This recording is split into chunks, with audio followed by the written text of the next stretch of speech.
What's going on, Titans fans? Welcome into the Morning Glory Show. I'm Jake Robertson. That's Jonathan Miller, and that's B. Will. Make sure you go check us out on all the socials that are listed below. But we're talking free agency today. We had a little flurry that pushed up yesterday. We're going to officially into day 2. But Jonathan, how you doing today, and what's your initial thoughts on free agency? Good, man. I am not as outraged as some. I'm okay. I'm okay with it. There's a couple of players that I really liked, a couple of signings I liked, a couple that had me scratching my head a little bit, but so far so good. But a couple of positions left undressed, so we'll see. And I think that's probably the biggest thing with this free agency that we've seen thus far is they're just trying to have flexibility as they approach the draft is what it looks like to me. No big names, but B-Will, who's your favorite free agent signing that we've seen thus far going into Thursday? I have to say it's Zeitler, Zeitler, the guard. I know he's on he's on the older side, 34, 35. But you talk about a Iron Man, and I hate to really don't use that lightly. The guy plays. He doesn't get hurt. But he's also a leader of men in that room, and something that we've really lacked since really Ben Jones left. And that's the type of signing that I'm looking at that'll really usher this offensive line, to the next level. Is having not only a coach as the leader in that room, but also a player that's been through it and has done it extremely well in Zeitler.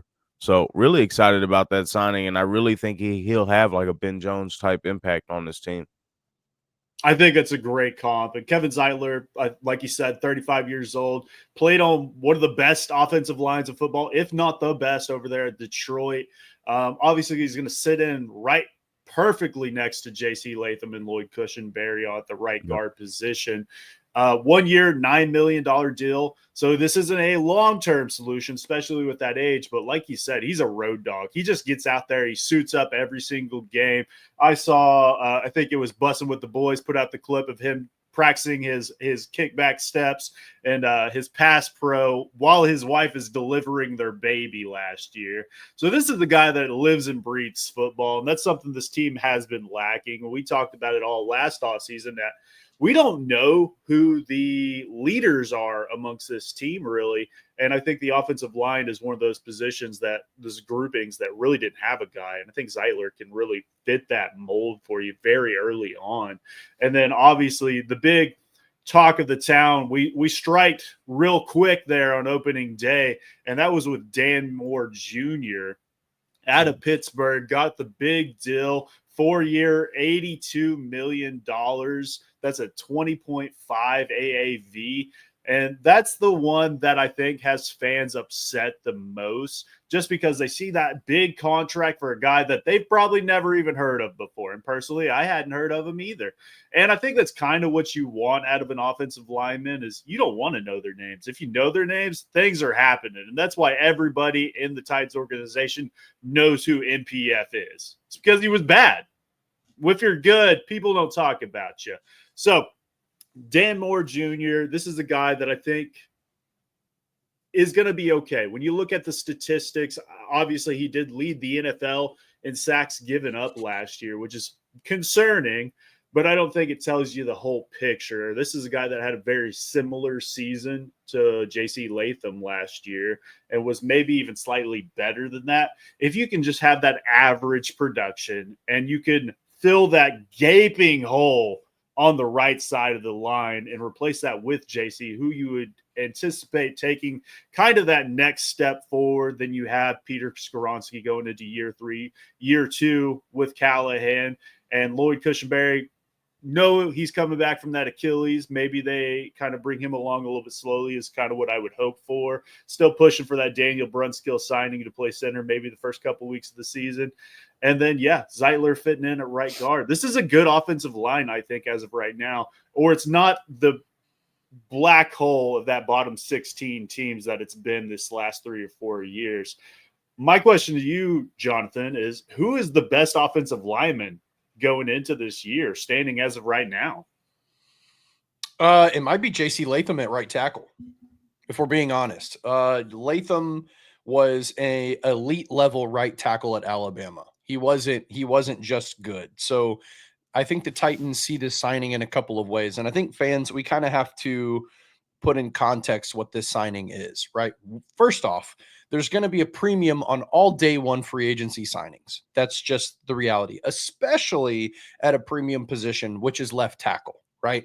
So you're going to be paying a premium there. And then second, there wasn't a whole lot of options at left tackle or at right tackle, right? Like, yeah, you had Morgan Moses, which seemed to be the fan favorite. Not going to lie, I was kind of in on Morgan Moses at right tackle too. But it's very clear that they had a plan with Dan Moore, and it's also very clear that we're getting Moneyball front office, right? Like Brinker ball. Brinker ball is in full effect, right? They're using the analytics department, they're using the analytics software to determine, like, hey, what do we feel about these players? And so basically, what I think Brinker ball analytics did was they took a look at Dan Moore's career and saw how he's improved year over year over year. And said, okay, there's more room for improvement. This is a young player, and we have the best offensive line coach in football. So you put 2 and 2 together, and you say, well, this is a gamble worth taking. And, Dan Moore is not a terrible offensive lineman. He's clearly starter level, or he wouldn't have been able to do it in Pittsburgh for 4 years, right? So, what is there concerns in his game? Absolutely. And that's just what it's going to be. This isn't going to be perfect. But to your point, Jake, this is a far improved offensive line. As a matter of fact, we went from a gaping hole on the right side to a very good, a better right side than left side, arguably now, right? Like, I think that fans are the thing with signing a left tackle here is that not only do you fill the hole at right tackle, you actually get even better at right tackle with moving JC to his preferred spot, right? So at the end of the day, you have a very, very good player at right tackle. You have a very, very good player at right guard in Kevin Zeitler, which is he's my favorite signing of the offseason so far. I think they knocked it out of the park with him. And then you get a serviceable left tackle with upside in Dan Moore. And then you have Peter Skoronski, who towards the end of the season was playing at an all-pro level. Now you have to get Cushenberry back in a reasonable timeline. He won't be ready for the start of the season, most likely, but that is a much, much, much improved offensive line. So much so that people are like, oh, are the Titans back? Like, oh, they're building a wall for Cam Ward. It's like all this like really positive dialogue towards the Titans regarding the offensive line. And by God, it was arguably the most important thing that this team needed to do was fortify this offensive line. We have had revolving doors on one of the ends, if not both ends of this offensive line for what feels like 4 years now. So the fact that they've addressed it and addressed it in a big way is really good. And one note I want to make in seeing a lot of these 1-year deals, I think the reason for that is because this is part of the rebuild plan, right? Like you sign good players on 1-year deals, you protect your money on the back end, so that way you're looking at even more cap space in theory, right, on in the following season, and then you can take some big swings if your team improves, which is where the Titans are. Yeah, I'm just not so. For me, I'm not as optimistic as y'all are on this this Jones signing. Yeah, Daniel Jones, the left tackle signing, Dan Moore. I'm not as optimistic on the Dan Moore signing as others are, just because I see the numbers, I see he struggled. Anytime we go up against a premier pass rusher, which we did last year, I'd say about 60% of the time, he's going to get obliterated. And that's not going to help us, right? We're still going to have the same problem of struggling to protect the quarterback's blind side and having a rookie quarterback, which I assume to be is Cam Ward, who I'm not really like. I'm not ecstatic about that at one either. But we're going to see the same thing as we've seen in the past, except we're giving this guy $30 million in the first year, right? So we give this guy $30 million in the first year. We give this guy $30 million. I think you have an out year, after year 2. But we haggled over Holland. You know what I mean? So that's the type of stuff that irritates me about the start of this free agency is giving a guy like Moore $30 million first year, and then haggling over a few $1 million with Holland. And I understand we're not the most attractive destination. I'll say it like that. And it's been a struggle to get guys. How NWI turned us down. But I can honestly say I'm I feel okay about it, but I'm not optimistic like others are. Like, offense line's completely turned around. I think we're still going to struggle, but we'll see. I think that Dan Moore, kind of diving in, there's been a couple of people, James Foster from No Flags Film, who I love watching his breakdowns.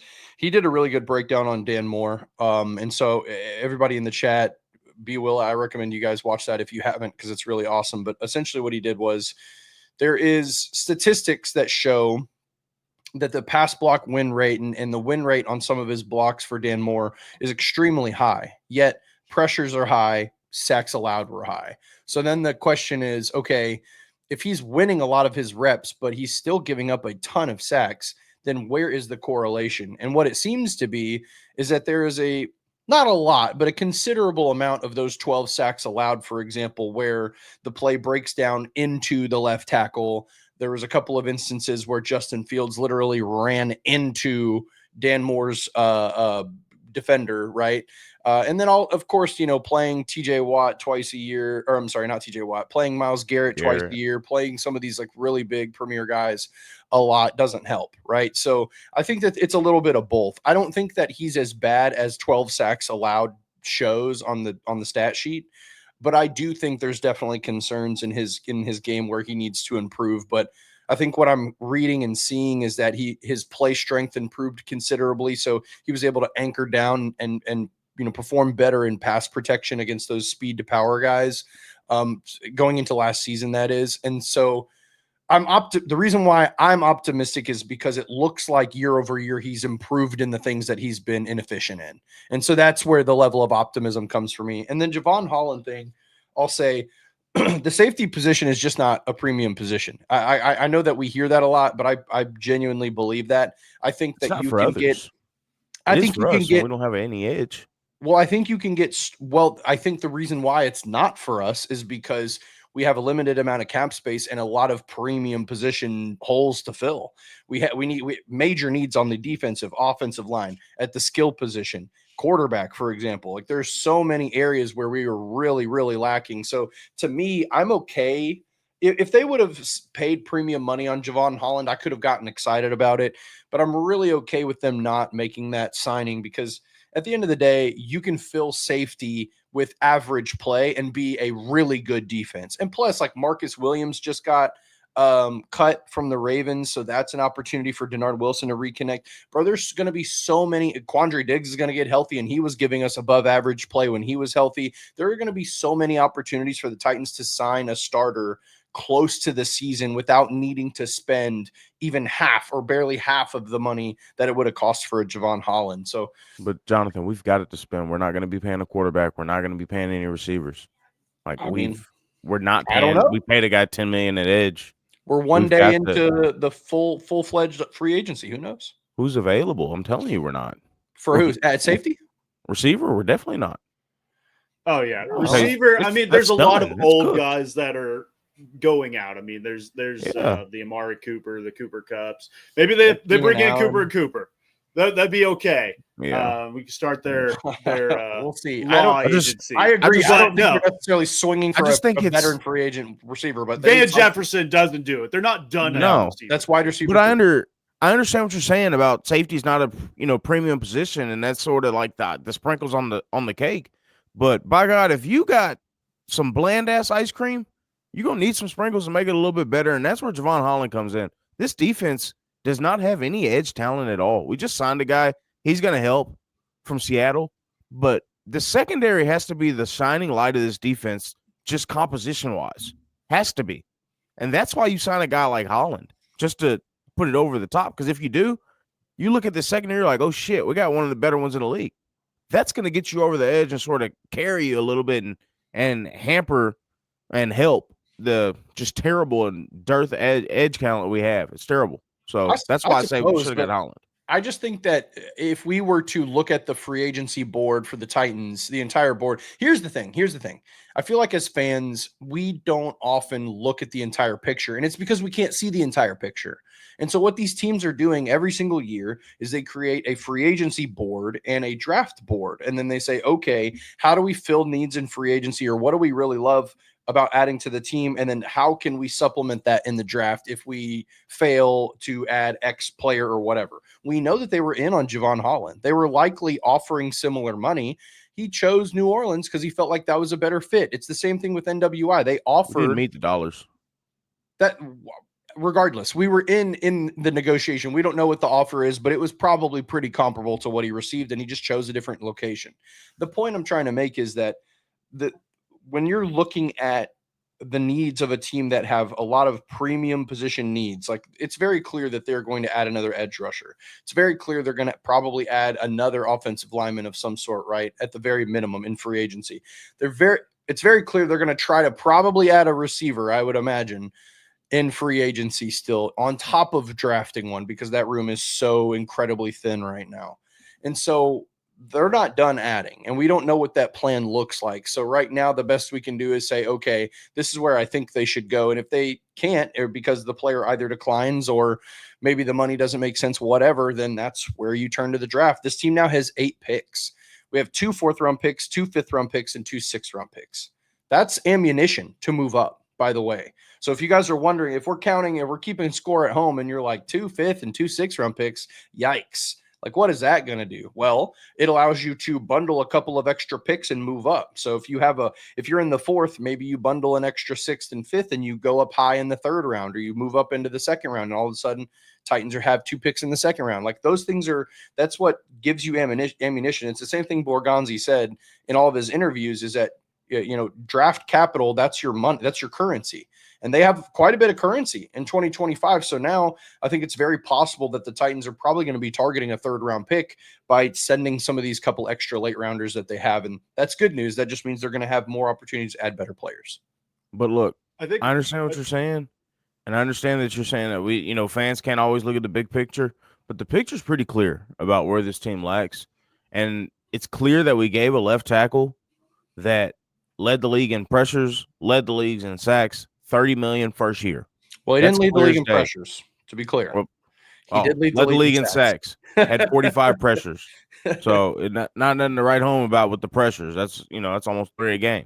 There was over 3 a game. Like Ronnie Stanley and like some of the best left tackles in the league that had just as many pressures as him, by the way. So it's like pressures stats. We'll talk in week 4 about this. We'll talk in week 4 about this guy.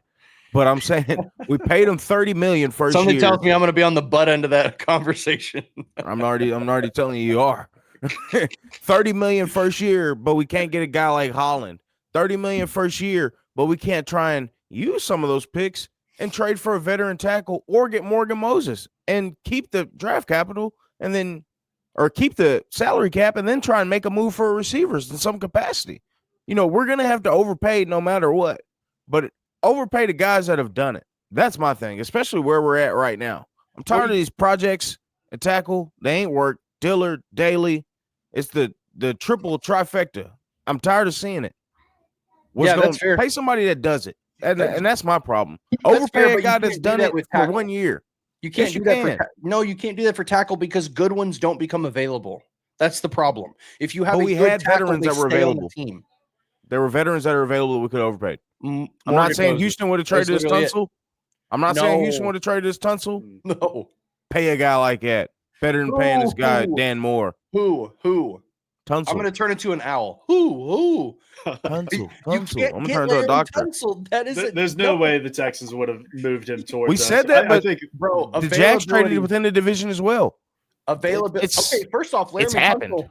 No, they gave up. They got a 3rd, like a 5th, and something else, and a swap of something else. They got quite a bit for Laramie Tunsil. The Titans were not giving up that type of capital. No, because it would have been a divisional premium. It would have been even more. What's that better than having your quarterbacks broken? Pay it. It's left tackle. We can't say it's premium in one respect and not say it's premium when we're trying to offer premium comp. Jake, premium I don't think position, you have to get. I don't think you have to get back into the top 10 offensive linemen to be successful with a rookie quarterback. I think just getting back to the mean, getting back into that 16-ish range is all they're trying to do, and they're trying to develop as they go throughout the future. And Dan Moore, obviously, he gave up all those sacks and stuff. A lot of those were to Myles Garrett and in division to some of those pass rushers he won't see on a yearly basis. I get we got to see Myles Garrett again. 30 million year one is crazy though. Well, here's the thing. I think 30 is the new 20. Yes, it is. This cap is just going to continue to rise. The money's going up. Everyone was saying that about the AJ Brown contract potentially. Well, that's too much money. Now it's laughable how much money. I don't know who said that. The point is that year over year the cap is going up, which means the salaries are going to get inflated. That's just how it works, especially for premium positions. Left tackle is a premium position. Understand this, regardless of how poor Dan Moore has looked statistically, he's improved year over year and he's at a premium position. He is a young player. He's coming off of his first rookie contract, and any good team that doesn't have a replacement is going to want that player in position. We know there were two other teams. The Patriots were offering him and the Jets were offering him. So there were two other teams. Great company to be in. So the Titans were in competition to sign. Here's the other thing. You pay that premium and you're okay with it because you have an opportunity for a young left tackle that has promising upside, which is what the Brinker ball showed them. But more importantly, the only reason why he became available is because the Steelers were in a weird position. When they first drafted him, he was giving them far below average play. So they said, okay, we have to draft a tackle to replace him. They draft Broderick Jones. They have a competition. Dan Moore beats him in the competition. They say, okay, Broderick to right tackle. Then they keep going. And then the next year, it's the same thing. He gets a little better, Dan Moore, but he's still not very good. And they're like, okay, we need to address this. Then they go and draft Troy Fontenot, right? Then they do a competition. And it's like, okay, it looks like Troy's going to replace him. He gets hurt and then he stays and then he improves again. So then at that point, the Steelers have invested a ton of capital into their bookend tackles. And they said, okay, Dan Moore, you're the guy. You're the last guy out, right? And they're okay with it because the level of play was below average. So then he leaves. On 90% of teams, when you have a left tackle that's young and improving year over year, you don't let them walk. They don't leave. They stay on your team. So that's my point, B-Will, is that it's a position that is very hard to fill because players just do not hit the open market like that have that level of talent. And who knows? You might be right. He could be pretty poor in this first year with the Titans, but I think with Bill Callahan and with an improved, line for him, I think there's chance for him to continue to get better. Now, am I not in the same position as you where I would have probably preferred Morgan Moses and keeping JC Latham at left tackle? I think so, but they saw the upside in switching JC to the right and adding a young talent like Dan Moore. And Bill, and I'm not going to argue against Bill Callahan because guess what? There's another reason for this. A lot of people say, oh, Bill Callahan didn't do anything his first year. The Titans from week 13 to the end of the season, the last 5 weeks of the season, our pass pro was tied for 11th. It was a reasonable, like our quarterback play was so bad that it made our offensive line play seem horrible, but they improved as a team and our right side was god awful. So think about it. If you have that level of improvement, then there's a lot of optimism there for Dan Moore to continue to improve like he's been doing year over year anyway. Dan Moore's not tied to what the Titans did better last year. He's tied to that money he's getting this year, $30 million. We'll see. Yeah, I'll give you week 8, week 9. Expectations are going to be high, and he can't play. And you as a fan and everyone can be absolutely critical because we've had such terrible left tackle play over the past several years. Every person signed Andre Dillard. This reeks of Andre Dillard, right? It's like, hey, there's a lot of upside here. This guy showed, like he played pretty well in Philadelphia. Let's give him this contract. He comes in and he is god awful. So I get it. There's like some fan trauma in there. We should have a level of pessimism about it. But I think that at this point for the Titans, I think it's fair to say like this is an improvement on this offensive line. I think with Andre Dillard, I know that's the comp that everybody's kind of PTSD for Titans fans coming back to him. I think the biggest difference is Andre Dillard didn't have a lot of snaps to his career at that point. He was drafted as that second round pick. He was always talked up. He just could never break that Philadelphia starting 5. And we were just kind of taking the chance of, hey, maybe we can improve upon that. with Moore, we've seen it. He's been starting. We know what we're going to kind of get out of him. It's not going to be great. It's not going to be awful. You're going to get what you get out of that. It's going to be average play. But I'll say I talked with a Steelers podcast host after the signing just to get his thoughts on it. He's been covering the team for 3 decades now. And he said with Bill Callahan, the sky's the limits for this kid. The athletic traits that he has, and the intangibles, and wanting to improve. This is Nick Westbrook-Akine. He's going to be out there putting in the reps, and he's going to improve every single day. So this is a guy that could potentially become a cornerstone for you. But I think, if anything, you've kind of tied this offensive line together at the tackle position for the next 3 to 4-ish years with him and JC Latham. And that gives you flexibility as well. They could, hey, if he's not great, you could potentially kick him into guard and you flip JC Latham back to left tackle, and maybe you're looking for another right tackle next season in the draft. This draft class in the upper day 1, day 2, not a lot of talent. There's lots of guys with short arms like Peter Skoronski that are coming out this year. But I know somebody mentioned it in the comments earlier today. Are they done addressing the offensive line? I don't think they are. I think they're still going to address this. No, you still got to continue to build. And this is the whole thing that Bergonzi's been talking about since his opening press conference. They're going to build through the trenches. And a guy like Kevin Zeitler is only here for the 1 year. Maybe they re-sign him for another 1 or 2 after that. But you're going to continue to draft and develop on day 3. And like Jonathan said, they got the 2 4s, the 2 5s, the 2 6. There's going to be an offensive lineman that's probably going to have some flexibility within where he can play. Maybe he's a center potentially that can kind of.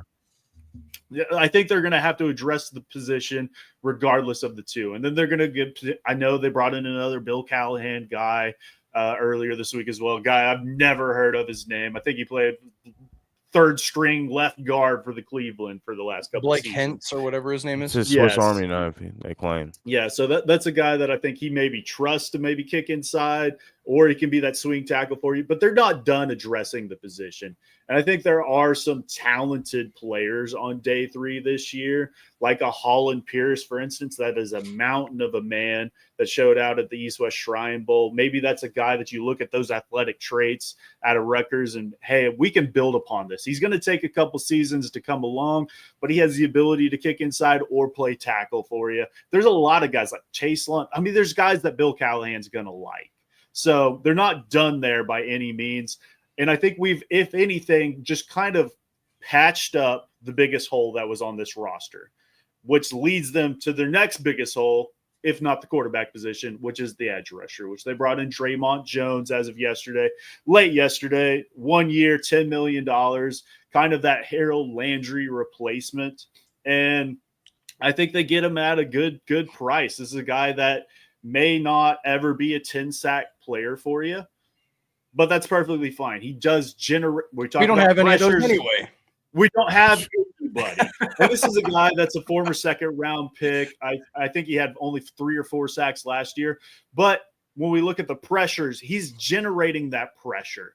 And I think that's what Denard Wilson is trying to capture on this defense. And that's what we saw last season is, hey, you don't have to get home, but if we can stuff the run on 1st and 2nd down and get you in 3rd and long, we're getting off the field. You don't have to get the sack. Allow T'Vondre Sweat and Jeffrey Simmons to pressure up the middle. Don't get out of contain and almost those little mush rushes. And I know we were going into the season going, Denard Wilson's going to blitz his dick off, and we just didn't see that last year. We were very wrong. Yeah. Very wrong. They did play up to the line of scrimmage with the corners, which you love to see. That's something Titans fans have not seen in a very long time, but it was almost reminiscent of the Jeff Fisher-esque defenses out there that, again, zone to man, but they're playing bend, don't break. And when we saw that rush defense kind of fall off with the departure of EJ and Kenneth Murray just couldn't live up to the hype and they didn't have another running partner for him, that's when the defense broke. So obviously they moved Kenneth Murray yesterday with that pick swap to get that additional 6th round, get rid of that 7th, and they bring in a guy like Cody Barton, which is just a slightly better fit for the Titans. He's Kenneth Murray clothed, by all means. He's not going to be good in coverage. He's going to be a fast twitch, trigger, get downhill, see ball, get ball kind of guy, but he might be a slight improved version in coverage. So that's where they're going with this defense. And we talked about Javon Holland as well and how they're addressing that safety group. I just don't see that as a premium position for this team with Denard Wilson. This is a guy that took Geno Stone at Baltimore and turned him into the leading interception leader in the NFL and got him paid over there in Cincinnati. So I think they can take a guy like Xavier Woods, and I know they brought back Mike Brown, who was a good third option for you last season that could fill in a pinch, and then Monty Hooker, who we talk about a lot on the show as well. So I think they've kind of patched up waiting on him to go too. And now the longest tenured Titan with Aaron Landry gone. That's a shame. He's going to end up in the ring of fame. It's a damn shame. I don't even know who the second player would be. That's a damn shame. After him. Where he belongs. This guy's going to come back in 10 years and be the 12th Titan, and I'm going to be pissed. What's crazy is you were so wrong about Amani Hooker. Come on, man. No, I'm still right. No. Oh, come on.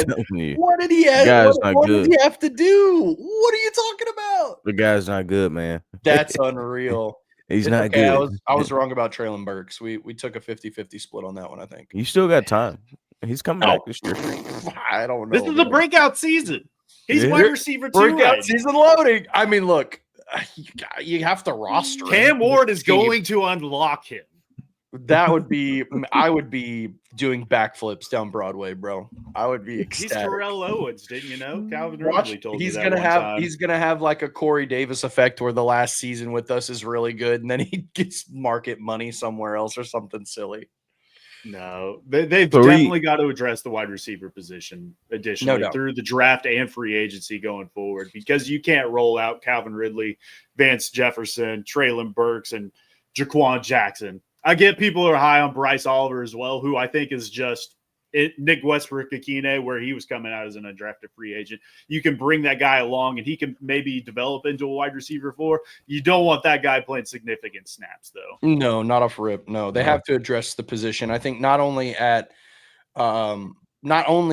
in the draft, but they're not going to be adding a premium receiver in the draft, most likely, unless a guy falls in the second round like he's not supposed to at the top of the second, potentially. That ain't going to happen. I don't think it's going to happen either. There's very limited. There's like 4 really good receivers at the top of this draft, and I think they're all going to go pretty quickly. So them picking a receiver at 35 doesn't make any sense. I think they most likely have to go edge at that point.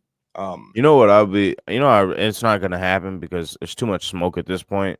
And it's what we talked about, I want to say last week or the week before, but I just wish the Titans would find a way to fall back to about 3 and pick Shador instead of Cam Ward and get some draft capital and be able to add a receiver or something, man. I just like that's the gold mine for us.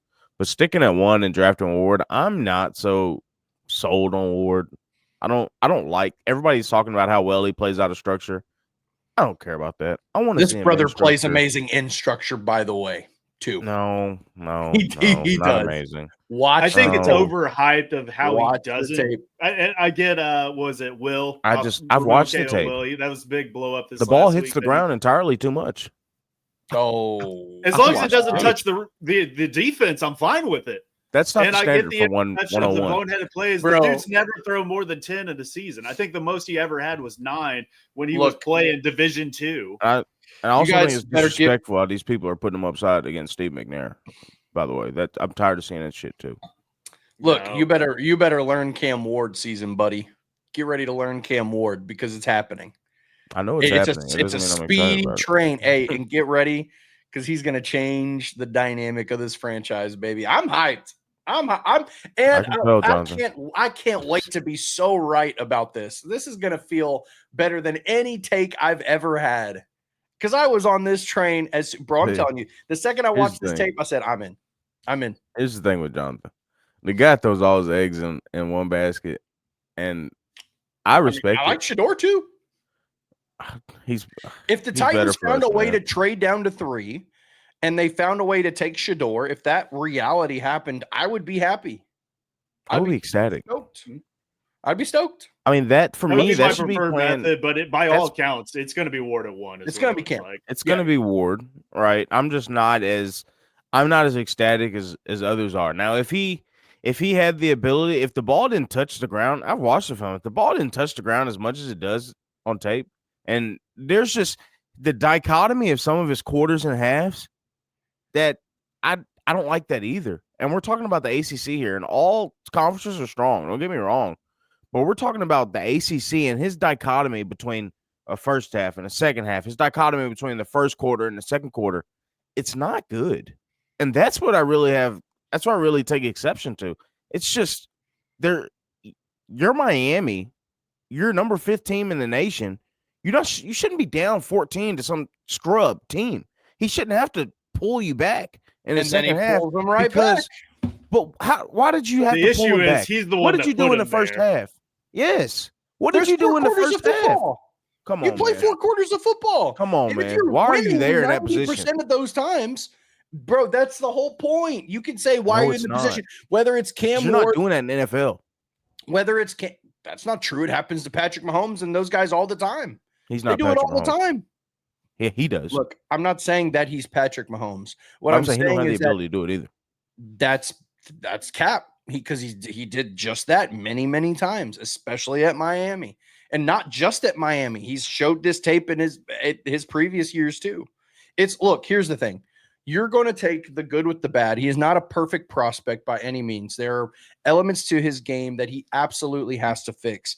But the upside and where he currently is versus many other prospects is far and away different from what the Titans have had in this franchise at that position, right? He is far closer to guys like Caleb Williams and Patrick Mahomes than he is guys like Jake Locker and Will Levis. Will Levis, like, just looking at him as a prospect, these are 2 completely different tales of the tape here, right? Will wasn't doing any of the stuff that Cam Ward was doing. Playing out of structure is the fancy part of Cam's game that people get excited about. And it's the reason why you get excited, because the rah-rah plays and the craziness, whatever.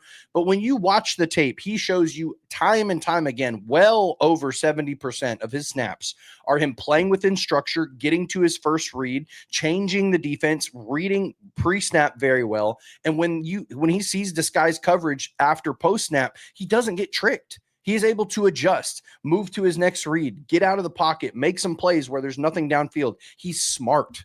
He is reading the defense at an advanced level smart. That matters. Okay. So the rah-rah that everybody's excited about, this out-of-structure play that everybody's getting excited about, him breaking tackles, getting out of the D lineman's hands in the backfield, you got to remember that's in the ACC. That's really in college. There's grown men in the NFL. He's not getting out of the hands of these guys in the NFL. He's not doing that. The guy is 6 foot, 210? That's not translating. All of the guys who did that in college previously, like that's the not Mahomes translating. and the Lamar Jackson, it translated for them. He is not in that. He's not of that ilk and that caliber, this capability of Patrick Mahomes and Lamar Jackson. He is not. Please stop mentioning. We've mentioned Mahomes entirely too much on this podcast when talking about Cam Ward. He's not even close. Stop saying Patrick Mahomes. You said that if you do it in college, it doesn't translate to the NFL. But I said he's not going to translate to the NFL doing that. Why? He's doing it in college. He's 6 foot 210. He's not happening. It's overstated. His out of structure play and be able to his escapability is overstated. Is what I'm saying. You got to have elite escapability to be able to do it in the NFL. It's not elite. It's not translating. He does it at a consistent level. It's not like he's done it once or twice and you go, okay, he can't do that. He can't recreate that. It's not even above. He's not elite about it. He finds a way to stay on balance. He finds a way to make a play, get out of structure. Here's the difference. As Titans fans, we just watched a boneheaded, non-elite quarterback try to play out of structure, and it was like listening to Benny Hill music. It was an absolute clown show. It was an absolute clown show watching him try to extend the play. That is not Cam Ward. On a consistent basis, Cam Ward is able to see the field, escape in the pocket, have efficient mobility that gets him open, keeping his eyes down the field and extending drives. That's what good quarterbacks do. I'm not asking him to be Michael Vick. I'm not asking him to be Lamar Jackson. You just get a consistency. I mean, look, I'm not asking him to be 3-time Super Bowl winning champion Patrick Mahomes, but what I am saying is that all of those same qualities are there, but it's not just the escapability, like being strong and being able to rip someone off of you. What matters is being able to extend the play, shift around, be mobile enough to create extra time for your receivers to get open. That's all we care about. I don't care about him stiff arming someone and then trucking and then, Jalen Hurtsing getting around the edge because he's so fast. I'm not saying that he's an elite athlete in that way. I'm just saying that he is elite in the way that he moves around the pocket, extends plays, creates more time for his receivers to get open. That's what he does in elite level. I don't see that at an elite level. I see him doing that to a above average degree, right? And I see he does that, and I also see problems when he does that. When he's like a damn, he'll see a damn receiver out the corner of his eye across the field and try to throw across his body and throw a almost pick 3 or 4 times. I've seen that 3 or 4 times just in the Miami tape. Like, that is a problem, and it's going to be hard to break him with that. And that's what we're going to be. He has that bozo gene in him, and that's what's really going to be problematic. No, dead ass. He has the bozo gene. It's going to be problematic. We got to stop doing that, man. Look, Will Levis is another level of clown show that we had to get subjected to, and that's Levis. fair. Yeah, I'm saying he has the bozo gene, though. We're only saying that as a term because we've watched it for the past year and a half. No, we're not. I'm saying it because I've seen the guy scramble 30 yards, bro, southeast, and then throw a 50-50, 10 yards by the line of scrimmage in the 10 yards behind the line of scrimmage. That play happened 4 times in 10 games, B. Will. You can't, that's not 40% of the time. That's not, no. I mean, shit. It's not 40% of his throws, B. 40% of the games. 40% of the season. Math. 4 out of 10. 4% of his throws. Too much. 40. No, look, I'm not saying that doesn't exist in him, and that is an element to the game that he'll have to improve at, but it's not overbearing enough. You don't see it so much that it's like, oh my God, this is a big problem. It's like, yo, hey, let's try to reel this in a little bit. You could argue 40% of Will Levis's throws were bozo throws, right? But for Cam Ward, just because that exists in his game, it doesn't mean that that's his consistency. And I didn't see it as a consistency. It came up, like I probably counted like 5 of those plays over like the 6 games that I watched, right? So again, it's more though, man. It's not just 4 or 5 throws in his 10 games. He does it more. He just didn't get bit for it more because guys are dropping it, or he does it more though. Like I'm telling you, he does it more. I've seen it just in the Miami tape alone. He does it more. He's making more plays than he's not. And whether it's like, whoa, that was a turnover worthy throw. Like I hear what you're saying on that. He's making plays. He's extending drives. He's doing that on a consistency. It's not like, oh, wow, these were a couple, like Zach Wilson had a couple of plays where it was like, wow, holy smokes, he rolled out and then threw it on a rope 70 yards. He had that stuff don't excite me. I'll be honest. Me neither. But what I'm saying is that it's different for a quarterback to have that type of playability in him versus we're seeing that type of play consistently. And that's the difference in Cam Ward and a guy like Zach Wilson, for example. So all I'm saying is that he passes my eye test with flying colors. I'm not saying he's going to be a perfect quarterback. I'm not even saying that he's going to have a Jaden Daniels type of effect on the Titans if he is picked at that position. But I am saying that I think he is dynamic enough and has enough upside to be a franchise changer for the team. That's what I am saying. Does the dichotomy of his play from half to half and quarter to quarter concern you? Sure. In college. I mean, you don't love the roller coaster ride that you might go from a first half to a second half. However, what I do love in that chaos is that he is able to play level headed. He is smooth. When you watch him play, you do not at any point get the idea that like, oh, he's anxious. Oh, he's getting out of his britches a little bit here. Ever. So yes, is there a bit of a roller coaster with the That's level one of his play? best traits, Sure. I will say. But he is calm, man. He is collected. He is prepared to play quarterback at a high level.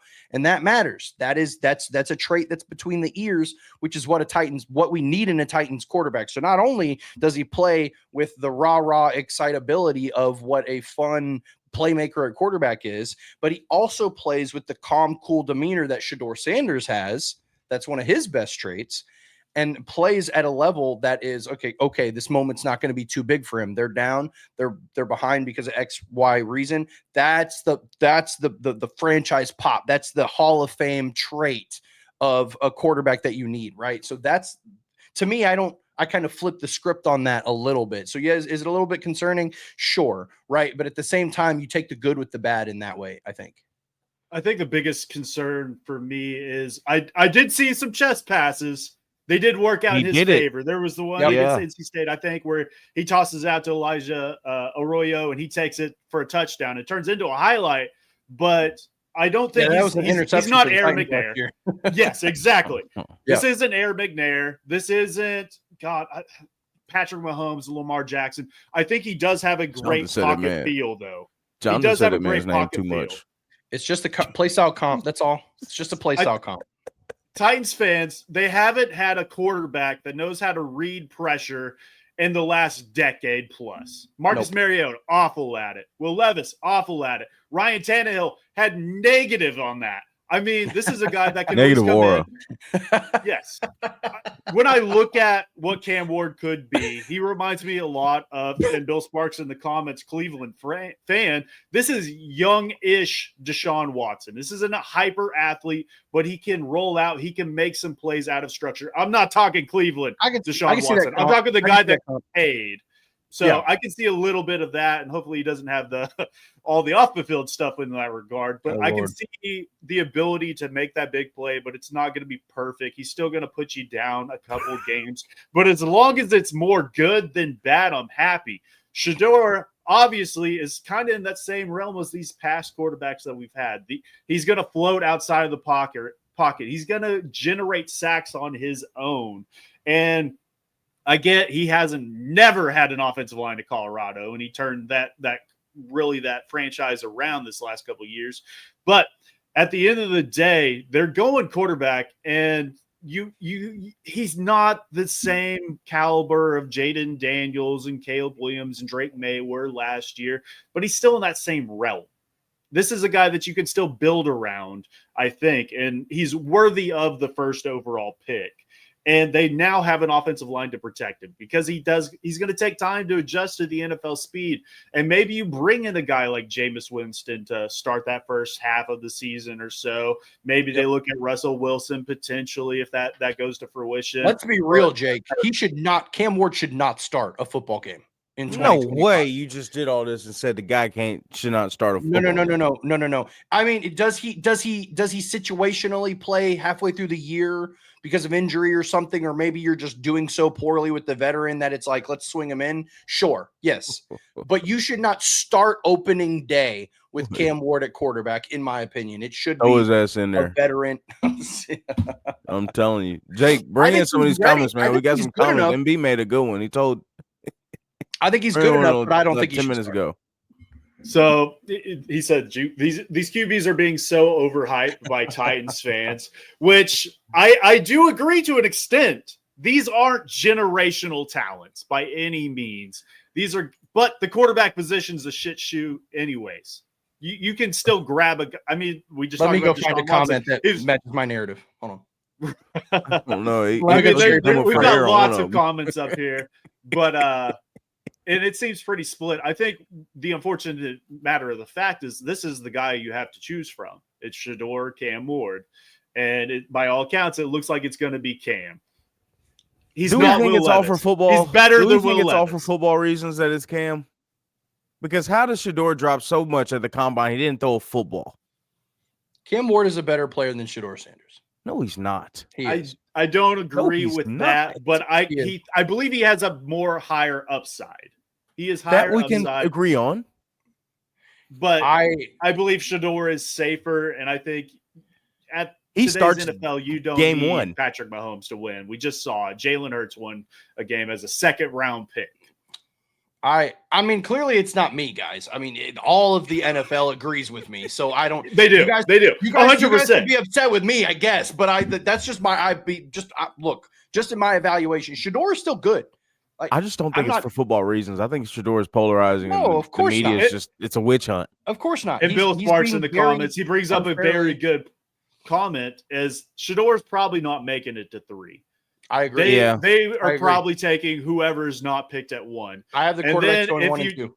Yeah, if you drop down to 3, you're sitting there with your dick in your hand, hoping for a Jalen Milroe, a Jackson Dart, a Will Howard. There's nothing left. Dylan Gabriel, whoever, insert Quinn Ewers, real estate agent here. Hey, I'm telling you, we'll draft one of them guys. Jonathan be pounding the table for their ass on Thursday. Hell no. Cam Ward season, if that's baby. the case, Will Levis could very realistically be your starter in 2025, and then you're sitting right back here next year. And I wouldn't be opposed to it. Yuck. Okay. It's very gross, and I don't want to watch 17 more games of Will Levis. But look, the writing is on the wall, boys. It's a quarterback to Tennessee at 1. It just is. So if it's a trade, and the risky thing is if you trade down to 3 with the Giants, you probably have to punt on a quarterback at that point. And the Titans have seen this. Like, it's very clear. We haven't seen them connected, although we saw them connected to Russell Wilson for like a half a day. And then they're like, oh, never mind. Titans. After that visit, it was cooked. It was done. Like, the Titans were going. By the way, before that 30 visit, the Titans were going Cam Ward. They just were. I'm sorry. Like, they can say they're doing all the things, blah, blah, blah, blah, blah, whatever. They're going Cam Ward. But I will say, even if Shedeur Sanders was the pick at 1 and they didn't trade down and they took Shedeur over Cam, I wouldn't be upset because I'm pretty high on Shedeur Sanders as well. I think he's a very good player. And I agree with you guys. I just think that Cam Ward is going to be a better player. Before we get out of here, this is the problem I have with this organization. They're scared to be bold, right? Yep. And being bold is saying to hell with what the media is saying. We're taking the better quarterback. And they're not doing that. Let's be honest. They're taking the guy they like more. They're taking the guy the media likes more. They're taking the guy that's not going to be as much of an uproar. That's the problem that's one of the problems of this organization. They're not bold. So that's it. Because we're not taking a better quarterback here. Let's be honest. I don't care what these reporters say. They're reporters. I've watched the tape. I've seen both of these guys. Shedeur Sanders is a better quarterback than Cam Ward right now. Now, you can talk upside and all that. You can talk that. He's the better quarterback. He processes better. I think the arm talent is not as much, it's not as overstated as people are saying it is. He has just enough arm talent to make any throw on the field. He has the same, if not more, elite mentality than Cam Ward. Shedeur has the tools to play with it. He's the prototypical. If you were to say, draw me up a West Coast quarterback in 2025, a guy that'll run a West Coast scheme to a T, Shedeur Sanders is who's coming out of that. You know what I mean? And that's what we're running. And that's what is the rave in the NFL at this moment. He fits it like a glove. And he's a better quarterback. Like, it's just, but the Titans are afraid to be bold, and they're afraid to, it's a cowardly organization. Taking Cam Ward is about as bold as it gets, No, it's not. No, yes, it is. Bro, look, you can have your Shedeur Sanders preference. That's fine. A lot of people, like, in this camp, like, you're splitting hairs. I think 1A, 1B is a fair conversation for the quarterbacks. The reason why I think they're leaning Cam is because I think a big thing is I think Cam is a better leader. I think he's going to end up being a better leader. He projects himself. He kind of has that aura to Shedeur. Yeah, you can, because Shedeur is kind of like got like a little bit of like a goofiness to him. Like, I'm sure he locks in when it's serious football time, but I think Cam a Colorado team that had one win and they turned the whole damn program around. Yeah, turned the whole damn state of Colorado around. I'm just saying. I think that Cam is going to be I think he commands a room better than a Shedeur Sanders can. But again, splitting hairs at this point, right? Like, I like both guys. I wouldn't be mad with either. If the Titans ended up picking Shedeur, then I would say, okay, they were really convicted on him as a player and they think that he's ready to roll. Cool. I do too. I think he's going to be very, very good. But right now, for me, it's Cam. I think some of the early conversations was if Sanders had a different last name, if he was Shedeur Jones, he wouldn't be in the first round conversation. I think we've come full circle, and I think his last name is actually hurting him. It's hurting him. It 100% is. So if it's hurting him and he's still going to be a 2, what does that say, Jonathan? It says that he's in the conversation with Cam Ward, 100%, 1A, 1B, for sure. No doubt. Go ahead, Jake. It's all about preference. No, that's all I've just been thinking about that lately. I was like, man, if this was Shador Jones, maybe he would be viewed differently and we coming out of the combine, the interviews and stuff. He was reviewed as brash and arrogant, and that's what I want my quarterback. I want to have that fuck you mentality. I'm better than we're you. Talking about. Yeah.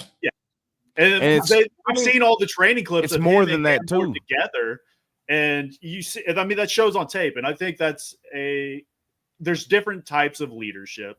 There's shows by example. There's ones that actually get in your face and yell. I don't think either of these guys are that. Maybe the show by example. But I think at the end of the day, I like Shador's mentality over Cam Ward's. More of that, less reserved. I think Cam Ward similar right to even like a Justin Herbert, more reserved, more quiet, Marcus Mariota-esque type.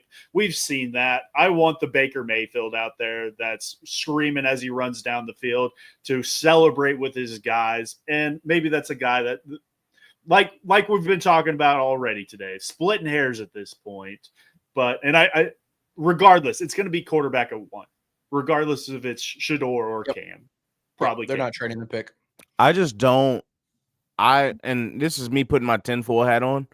I just don't see especially if Carthen was still here, there would not be this clear of an alignment on Cam Ward over Shador Sanders, and that's why I think that was part of the reason why he's gone, because there would have been a really, they would have had some conflict with that, because I think Carthen would have taken a better quarterback, no matter what. The status quo is or what the media is saying. He would have taken the better quarterback, and the better quarterback is Shador Sanders. The better quarterback before the combine was Shador Sanders. The better quarterback throughout the college football season was Shador Sanders. We can't let the media narratives drive us and gaslight us into thinking something different. All this time, the better quarterback was Shador Sanders. Do not let the media drive us into thinking something different. I don't pay attention to none of that shit. I look at the tape. The better quarterback is Shador Sanders. And Titans are not bold enough of an organization. They're a cowardly organization for not taking a better quarterback. You could keep saying it. It doesn't make it more true. I don't know, man. Like I at this point, I guess, we can agree to disagree on that. But I think that Cam gives you the upside that Cam, it's not just the upside factor, right? It really is the player that he is. And today's NFL, I think they're both going to be good players. It's like CJ Stroud versus Bryce Young. They're both probably going to end up being very good players, right? So at the end of the day, which way do you want to go? Guys, Jonathan, are sitting half a season. Neither one of them guys are sitting half the whole year. If he's that guy, he should be starting game 1 too. Yeah, Jonathan, you're saying one thing and then saying another. Well, I mean, it's not my decision. Dor comes in here I think and starts game 1 if he throw your rookie into the fire with this type of roster. But maybe for that exact reason, that's why they will do that. I'm just saying, I think it's smarter to kind of ease the quarterback into play here and not toss him into the fire. That's all I'm saying. Really quickly, before we get out of here, though, can we do a one free agent that we would really like to see the team sign for the rest of? Maybe it's today or tomorrow or whatever, just to kind of we can definitely do that. I think we might say the same name. Maybe Jonathan on 3, 1, 2, 3. TK. No. I think my pick will probably be different from you guys. Of the available free agents, I was kind of taking a look. I don't know. Maybe I'm just delusional. Azeez Ojulari is a close first for me. Or Zadarius Smith. I think adding another edge would be really big here. But, man, this wide receiver room has really got me tripping. And if you are drafting a quarterback, I think we really need to add some level of talent there. There's 2 receivers that I personally really like and would like to have. But for the sake of only picking one, I would love Cooper Kupp. I think that'd be fantastic. I know he's probably only got like a year or 2 left in the tank, maybe. But he is a damn good player for what he does. He gets open. He catches the ball reliably. Tight window throws, those types of things, and tight coverage. He is reliable in traffic. So to me, he adds, the level of receiver that the Titans really need to pair with Calvin Ridley. And at this point, if the Titans did nothing else and they just addressed and got a good receiver, wide receiver 2 or 1, depending on how you look at it, either him or Stephon Diggs, I would be really high on. adding to the team. And then at that point, it's like, cool. Okay, let's fill out some other holes. If they did nothing else in free agency and just added a premier receiver, I'd be really, really happy. I've got two names. I would agree with the Azeez. I have two names as well. The Azeez Ojulari, great first option. I would also throw out Charles Omenihu over at Kansas City, another younger-esque prospect that you can maybe have for a couple years. I'd be perfectly fine with that. On the Cooper side, I'm going the other Cooper. I like Amari Cooper just a little bit more. I think he has a little bit more in the tank. And when you look at what this front office has kind of done thus far, they've gotten guys that stay healthy. We're talking about guys that don't miss game, but Cooper Kupp just doesn't fit that mold. Dude, you're hoping to have him out there for half the season. I think Amari Cooper just has a little bit more in the tank, and we're talking route running savant, very similar into the right of a Calvin Ridley, and I think those two have a great relationship working already. So I would lean towards Charles Omenihu and Amari Cooper for me personally. What about you, B. Will? I'd say Amari Cooper too, just because runs routes really well, consistent pros pro. I think he has a little bit left in the tank. I'd say I think he'd do well with a change of scenery down here in Nashville. Bring him back to the South. And then my next name is, just because I'm not sold on this left tackle, and not to say that he can even move to left tackle, but he could be a project to move to right tackle possibly. I mean, Mekhi Becton. I think if Bill Callen's able to get his hands on Mekhi Becton improved a lot last year. So he's ascending in the right direction. I would give him a 2 or 3 year deal and see what we can do with him. He could usher into one of these starting spots. He could fill in the right guard role next year. Give him a sort of a redshirt year with us. Let him work on his technique and really get under, the grips of Bill Callahan and let Bill Callahan tear into him. And we could have a starter level, an above average, starting either guard, or he could even play. He's big enough to play tackle if we really need him to. So Mekhi Becton and Amari Cooper is my two names who I'd like to see. Mekhi just was going to probably want to start because he's just coming off of the best year of his career. So I could see him just wanting to go to somewhere where he can start.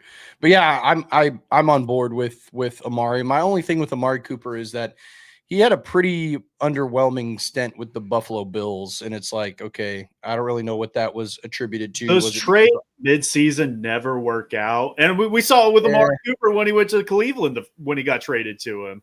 I mean, they just never work out. Same with Stephon. Vice versa. Getting inputted into a system in the middle of the season is damn near impossible. I don't recall ever seeing a wide receiver get traded in the season and having success with that other team in year one. That's one thing I'm not writing too much into. I think if they do go that route, the biggest concern I would have for this team, though, is just the explosive ability. There's no speedster on this team, and that's something we've struggled with all last year as well. You don't have a guy that can take off the top of the defense, and maybe just Jaquan Jackson has this. That's not the guy. Maybe they're going to have to address that through the draft. But he doesn't belong in the state of Tennessee. I'm being honest. He don't belong in the state of Tennessee. Maybe they go with a former volunteer. Maybe they bring in a Dante Thornton Jr. who set the combine on fire, fastest 40, I think. And maybe they grab him on day 3 and say, hey, your job is the McCole Hardman job when he was over at Kansas City. You're just going to run a straight fucking line as fast as humanly possible. And you're going to allow Calvin Ridley and Amari Cooper or Cooper Kupp to come out open underneath. Maybe that's what they're looking at. So, regardless, I take it back about Jaquan Jackson too. I think he can make a job. He could do the job at Belmont or MTSU. Not the Tennessee Titans. This is potential cut candidate. John Bones Fassel. We'll see if he keeps him around, because as of right now, I mean, that is a special teams player, and if he's not returning punts or kicks, probably no need to be on this roster. I will say about Bones. Bones is making some calls to some special teams aces around the league. I will say that, and I'll leave it at that.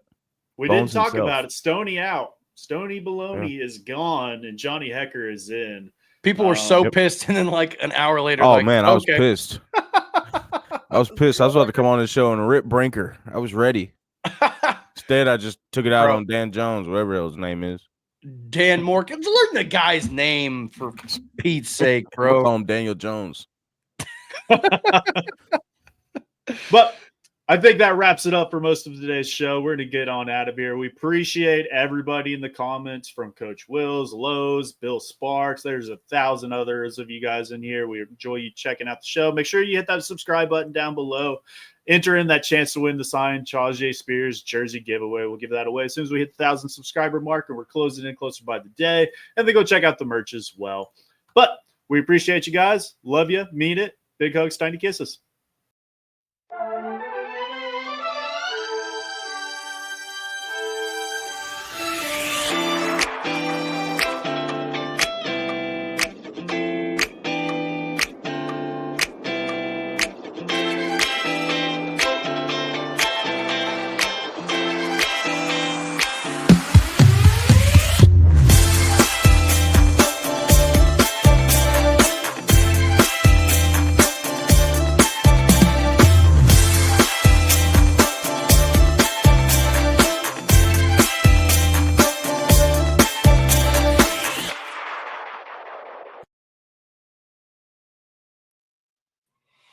And we're